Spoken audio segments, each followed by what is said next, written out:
You know how to hold it all together, but when it comes to your relationships, something's always missing. Welcome to Emotionally Wealthy, a podcast for high achievers who are ready to trade emotional disconnection for clarity, fulfillment, and relationships that are nourishing, not draining. I'm your host, Karen Conlon, licensed therapist, transformational coach, and your guide in turning insight into action. Are you ready for it? Let's do this. Hey there. Welcome once again to the second episode of the Emotionally Wealthy podcast. I'm Karen Conlon, your host, and today we are going to be talking about something that most high achievers for sure can struggle with, but very few ever realize that it's actually happening. And by the way, this isn't something that's just for high achievers. I think anybody who listens to what I'm about to talk about and recognizes some of the, let's not call them symptoms, let's call them some of the dynamics, will also, I think, be able to acknowledge that this is a struggle for you too. And what I'm going to be talking about today is hidden patterns, patterns that are rooted in your very early childhood conditioning. And it's very likely, by the way, that these hidden patterns are the same things that are quietly blocking the emotional connections that you've been craving for most of your emotional lives and in your relationships. Now, I want to start off by asking you to think about this following question. It could be something from a while ago or maybe even recently. Think about a relationship that you've had recently or in the past where you have repeated the same dynamics. And what I'm talking about is, sure, you maybe are dating different people, or maybe it's a marriage or friendships, but different people, different situations, and still you're repeating the same story. And so if you've ever felt like you are the one in these relationships that is constantly doing most of the emotional labor in them, or maybe you're the one that needs to always be the bigger person. Or sometimes maybe you're feeling like being vulnerable is something that feels really scary or even foreign to you in these relationships. Okay. So if any of those dynamics sound familiar or resonate with you, well, this episode is for you because we're going to be talking about some of the roots of that and how to understand how this relates to your adult life. Now, I want to first say that do you have to be able to understand the emotional blueprints that were created in these early childhood patterns before you can make changes in your relationships? No, not necessarily. You can absolutely make changes without having this deeper understanding. But is it helpful to have this deeper understanding? And I would say 1000% yes, because understanding the root of where your pattern started, of where you picked up certain behaviors or reactions, and just kind of having that kind of information can help you recognize when it's happening in the here and now. And when you're able to identify these things or recognize whether it's happening in your environment or inside of you, with the signals that your body's giving you, well, it can also help you understand what your triggers are and, more importantly, how these things are getting reenacted or showing up in your adult relationships. Because once you have those tools, once you have that understanding, once you have that awareness, you can actually make changes that are even deeper and long lasting because you're getting to the root of things and understanding them from an emotional place, not just from an intellectual place, not just from a place of, oh, let me change my behavior. And that's important because our emotions drive our behavior. And because our emotions drive our behavior, oftentimes those emotions sit in our subconscious. When we're able to bring awareness to what's happening, when we're able to bring awareness about what we're feeling, well, we may not be able to necessarily change those emotions, but we can absolutely tap into how we react to them. Okay. Now, I'm going to bet that you are maybe here today listening to this podcast because there's something maybe about the title of the podcast, Emotionally Wealthy, that perhaps was intriguing to you. Or maybe you heard the trailer or, something on social about it where it felt like, well, I don't know, this might be interesting to take a listen to. I don't know, perhaps you're the person that your whole life has been praised for being strong and calm and responsible, maybe, the person that doesn't need much. But then when it comes to your personal relationships, you also might find that you're also the one that's giving in more than what you get, specifically in your emotional life. And I want to be clear about this. When I talk about your emotional life, I'm not just talking about intimate relationships. I am talking about familial relationships, friendship relationships, workplace relationships. So you might be the one that finds yourself always carrying a lot of the emotional weight of the relationships that you're in. And we're going to talk about that a little bit more in this episode and a lot more as this podcast continues. So please follow and subscribe and do all the things so that you don't miss any of those episodes. I have some amazing guests coming up. I cannot believe how lucky I have gotten to have the amazing people that are going to be coming up this month, next month. So please stay tuned. Now, back to the subject here. If you, let's say, have wanted to connect with someone on a deeper level, and maybe you have tried everything that you can, maybe you've been to therapy and um, you're doing everything that you can to have a more authentic and mutually satisfying and fulfilling relationship. But at the end of the day, it still feels like it's never enough. Or maybe you're not getting what you want. Or ultimately, like I said before, you're feeling the responsibility for somebody else's emotional well-being. Well, what I'm hoping is that today is going to be the start of the journey, of your journey of getting to the root of why that happens and how to start breaking those patterns and other things that are no longer serving you for good. Over the years, I have worked with countless people like you and like myself, quite honestly, because I have been there. I've been there. This is lifelong work. So I know this personally and intimately. And through this work, I will tell you that I've come to understand that there are certain patterns that show up again and again. And there are also certain principles and strategies that continuously work. They're kind of evergreen. So no matter who I'm working with, these principles and strategies that I will be talking about consistently help people to create change. I've come up with a framework called the Embrace Framework, and each letter in that framework stands for a specific principle, which you will become familiar with as we go along in the podcast. But for today, I want to start with the letter A, which stands for authenticity. Now, I know that authenticity is a word. Well, I mean, you kind of hear it everywhere. And I kind of feel like it's become part of pop psychology in a way. And I also feel that it gets overused. But I think there's also a reason for that. I think it's because people are craving authenticity. I think people feel that it's important, but it's also really hard. I mean, that's the truth of it, right? I mean, being authentic comes with its pluses and it also comes with its minuses. I mean, let's be real. Human beings are wired for connection and survival.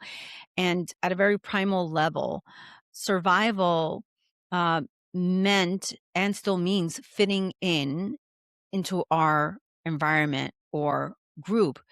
But when you're just trying to fit in, there is a level of yourself that you do lose, right? Because fitting in means that you are, to a certain degree, maybe adhering to the rules and principles of the group, which that I think is a normal thing in any environment. So what we're talking about here is a little bit different, where the question becomes, how do you live an authentic life and still stay connected to the people who you love and care about, knowing that being authentic sometimes causes disappointment. And not because you're wrong, but because you're right about who you are. The truth is that you can't really be authentic with others if you have conditioned parts of yourself that you're hiding. Those are parts of your true self that you need to hide in order, or that maybe you feel that you need to hide in order to fit in. And these conditioned parts naturally come up in relationships. They aren't learned because someone taught you explicitly necessarily. Oftentimes, they're learned through observation. You watched how the adults in your life while you were growing up handled conflicts or adversity or communication. So, very early on, you learn how to survive by adapting. And, children don't have the emotional maturity or the language to fully understand what's happening, but they do have instinct. And instinct shapes emotional patterns. These patterns shape how people feel to you emotionally. They shape how you think the world sees you.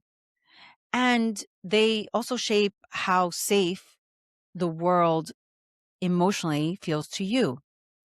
And my goal with this podcast is to always leave you with something validating and something practical, some kind of simple step to help you reconnect with what's real and present, and tools to help you build the kind of healthy and mutually connected relationships that you want and you deserve. I want to tell you about someone who I worked with. We'll call them Alex. But if I'm going to be completely honest, Alex is not just one person. Alex is representative of many people who I've worked with as a therapist and as a coach. So let me give you a little bit of Alex's story. Alex grew up being a very easygoing kid, not needing much. When her father became chronically ill, she was about 8 or 9. And a lot of the family's energy really shifted towards caretaking and caregiving for the dad. Now, Alex learned not to burden her mother with her feelings. No one necessarily had to tell her this outright, right? Nobody said to her, hey, stop that, don't do that. But she really picked up on these cues quite early. And this is how this happened, right? And this is how these patterns start. So, for example, when she talked about feeling sad or disappointed, she was met with responses that made her feel like she was asking for too much. And an example of this was specifically one time Alex was telling me about how she was really sad about the fact that her dad, because he was sick, wasn't able to go to her soccer game. And her mom's response to her was, well, I'm showing up. I go to most of your games. I mean, isn't that enough? Why do you need dad to go? And she remembered that feeling that she had in that moment, which was, don't ask for more. You're asking a lot of your father. Now, that wasn't what was said to her, but it absolutely was what she understood. Don't ask for more than what you have. And actually, you should be happy and grateful that you do have what you do. So Alex really learned to keep things light. She really learned to suppress her sadness and manage everyone else's emotional comfort. For her dad, she became kind of like the fun kid. So whenever he was up and around, she made sure she kept things very light and fun for him. She very organically took on the role of being the person that just makes him laugh and keeps things light in the house. When it came to her mom, she became kind of the fixer, the peacekeeper, and really the emotional anchor for the family. So that is how that pattern kind of started, right? These were both the verbal and nonverbal messages that she got about what her role is and what's expected of her. Now, as an adult, Alex is finding that she is exhausted in relationships. She's always the one checking in. She's always the one smoothing things over. She's always the one making things okay. And when she does try to express her feelings, there's that old voice, right, in her head telling her to not make a big deal out of it. So that's not coincidence. And it's not because she's broken, and it's not because she's in deficit of anything. That's because she was conditioned, right? Now, conditioning is the emotional blueprint that she is going to. It is the one that taught her before she even learned that she had a choice that certain emotions were not acceptable. She learned which emotions were acceptable and which ones weren't. And so this is a pattern that continues to go on with Alex's life and relationships. She knew something was wrong. She knew something was off. She knew she's exhausted, but she couldn't quite pinpoint why. So, how does someone like Alex, or you, if this is resonating with you, how do you start to unlearn these things? I start off personally by teaching a 4-step process.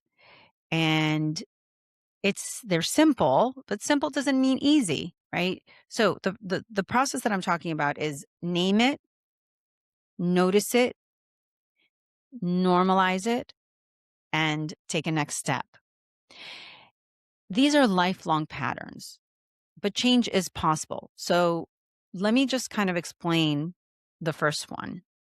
Name it. And by the way, this is an invitation to you.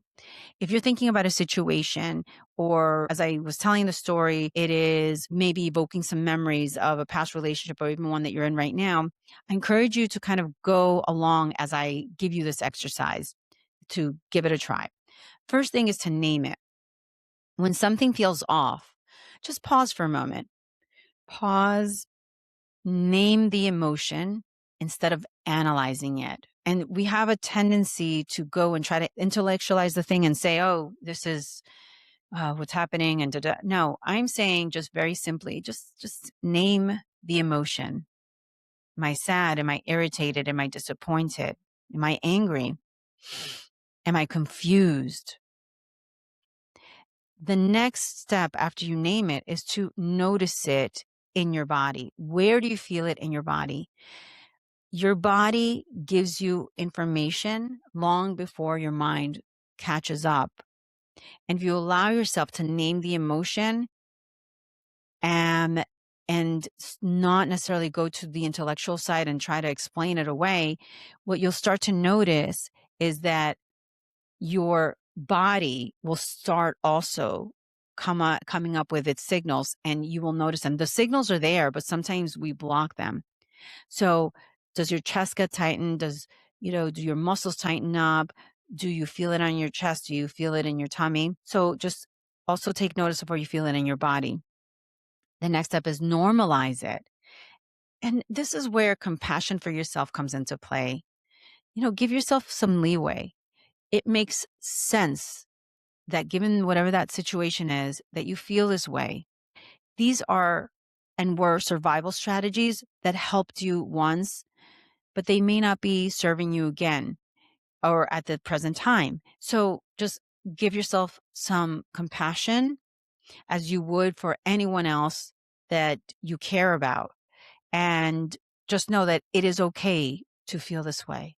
And then the next one and last step is to take that next step, which means pausing before responding. You don't need to over-explain yourself. You're allowed to choose differently, to do something different. And this is how self-awareness begins to become self-leadership. This is how emotional wealth is built, through practice, not perfection. Now, I have been very general in going through these 4 steps, but of course, as we go along, I'm going to be doing a lot more deep dives into this because I really want you to walk away with every episode with validation, normalization, a new level of understanding, and hopefully some things that you can practice. You can't really expect deeper connection with others if you are disconnected from yourself. Being real may feel uncomfortable at first, but I want you to think about the fact that that discomfort is actually a recalibration. It's a signal that you're growing. It doesn't signal danger. It doesn't signal necessarily something bad. And every time that you choose awareness over autopilot, what you're telling your nervous system is that it is safe to stop performing for love and to be seen. And that is what we're aiming for here. So I'm going to leave you with a reflection for the week. I want you to really take some time today, maybe tomorrow, maybe this evening, just a few minutes, 5 or 10 minutes to think about the following. When an old pattern shows up, I want you to pause and ask yourself, what am I actually feeling right now? And what old story might I be reacting to? That question alone can change everything. So we do micro steps on this podcast. We don't do big changes. We do small, practical micro steps because it is the doing of the micro steps that really allows you and helps you to get to the big milestones and the big changes. If you want more tools, I would like to direct you to the website, to my website, where you can download my free guide, 5 Steps to Powerful Self-Awareness. And you will find the link in the show notes. And I hope that you take advantage of that. I'd love to hear from you. If this resonated with you, I'd love for you to let me know. And one last thing, when you feel triggered or shut down, again, I want to encourage you to try to take 30 seconds. That's it. 30 seconds to name what you're feeling before reacting, because that pause creates space for you. And space, my friends, is where authenticity lives. Thank you so much for being here today. If this episode resonated with you, subscribe to the show, download your guide, and really, I encourage you to start practicing this work in your real life. Send me a message on socials, Instagram, all the things. And until next time, stay curious, stay connected, and stay emotionally wealthy. Thank you for showing up for yourself, and I can't wait to see you next time. Oh, hey, quick reminder for you that this podcast is for informational purposes only and is not a substitute for professional advice, diagnoses, or treatment. Always consult a qualified professional with any questions you might have.